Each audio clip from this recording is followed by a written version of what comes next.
नमस्कार, आप देख रहे हैं दुनिया दरबार। आज इस वक्त की सबसे बड़ी खबर सामने आ रही है ईरान से। ईरान में बड़ा हमला हुआ है अमेरिका की तरफ से। अमेरिका ने सीज़ फायर के बीच में बुधवार को तड़के यानी कि आज सुबह सबसे बड़ा एयर स्ट्राइक किया है। और इस एयर स्ट्राइक को इस तरीके से देखा जा रहा है क्योंकि आपको भी पता है कि 3 जुलाई से 9 जुलाई तक आयतुल्लाह अली खामनेई का अंतिम संस्कार चल रहा है।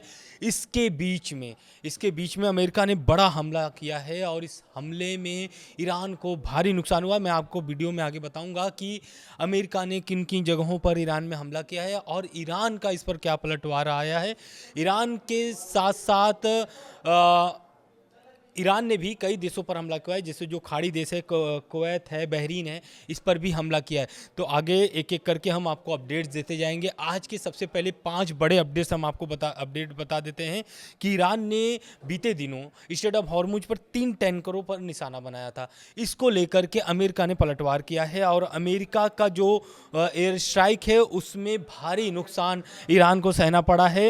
अमेरिकी सेंट्रल कमांडर के मुताबिक 80 से ज़्यादा सैन्य ठिकानों को सटीक हथियारों से निशाना बनाया गया है। अमेरिका का कहना है कि यह कार्रवाई स्ट्रेट ऑफ हॉर्मुज से गुजर रहे 3 जहाज़ों पर हुए हमलों के जवाब में की गई है।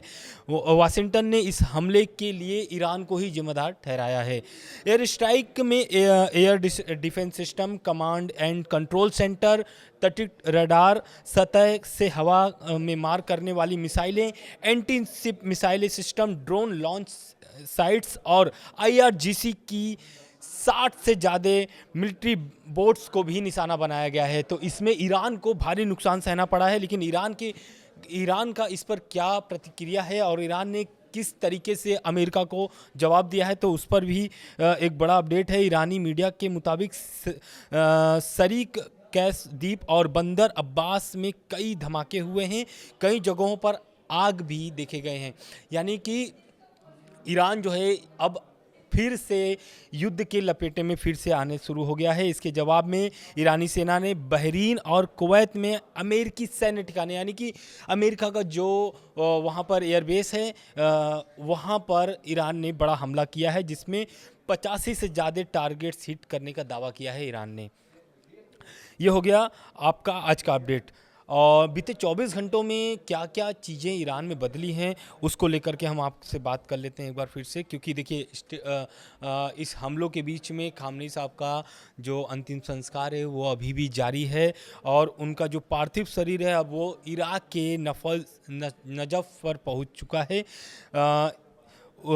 ईरान के पूर्व सुप्रीम लीडर जो आयतुल्लाह अली खामनेई हैं, उनका पार्थिव शरीर मंगलवार रात यानी कि इसके पहले आप देखे होंगे कि तेहरान में पहले अंतिम यात्रा निकली थी, उसमें लाखों लोग शामिल हुए थे उनको श्रद्धांजलि देने के लिए। उसके बाद उन्हें फिर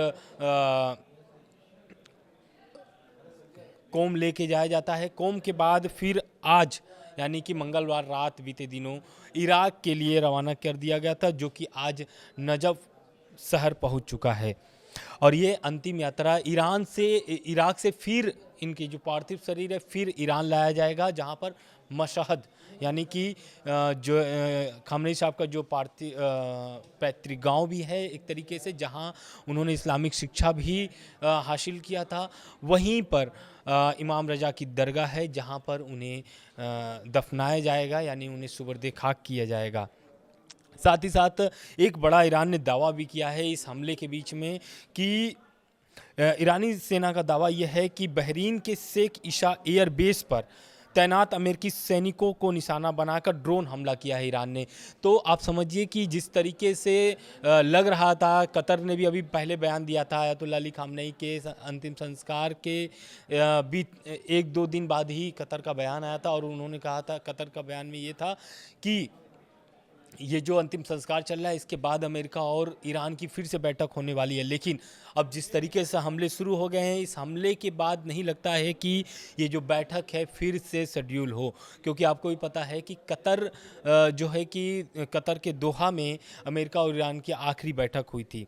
इस बैठक में कई शर्तें भी रखी गई थी, जो कि इस हमले के बाद यानी कि ईरान जो है बड़े आरोप लगाए हैं अमेरिका पर। इस हमले के बाद ईरान के जो संसद स्पीकर स्पीकर मोहम्मद बागिर गालिफा हैं, उन्होंने बाकायदा ट्वीट करके यानी कि एक्स पर पोस्ट करके उन्होंने एक तरीके से अमेरिका पर आरोप लगाया है। उनका ये कहना है कि अमेरिका लगातार समझौते का उल्लंघन कर रहा है।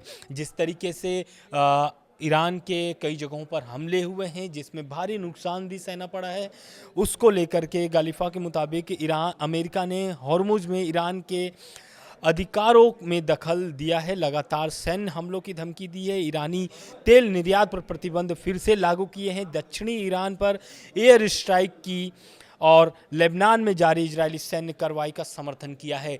इसको लेकर के जो ईरान के स्पीकर हैं उन्होंने निशाना साधा है। तो ये रह गए आज के अब तक के बड़े अपडेट्स। आगे भी हम आपको अपडेट्स पहुंचाते रहेंगे कि ईरान में अभी क्या हो रहा है, क्योंकि देखिए हमले फिर से शुरू हो गए हैं और यह हमला अब कब रुकेगा ये बताना मुश्किल है।